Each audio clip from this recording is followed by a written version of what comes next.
அவர்களுக்கு எந்த இடையும் தெரியவில்லை. அவர்கள் பட்டாம்பூச்சிகளை அவர்கள் ஒரு பழக்கான அழகான உணவுக்கு ஒரு திருமணம் செய்து வைத்து நிர்ணயித்தனர்.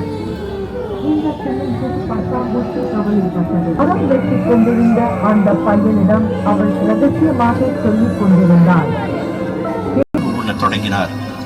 அவர் வழக்கமாக உணவு உண்ண தொடங்கியதை பார்த்த அவரது 5 சீடர்கள் அவர் மேல் நம்பிக்கை இழந்து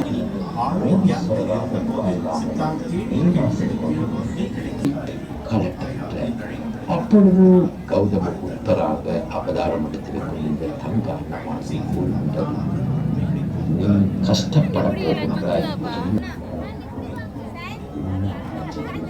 இந்த அழைக்கப்பட்ட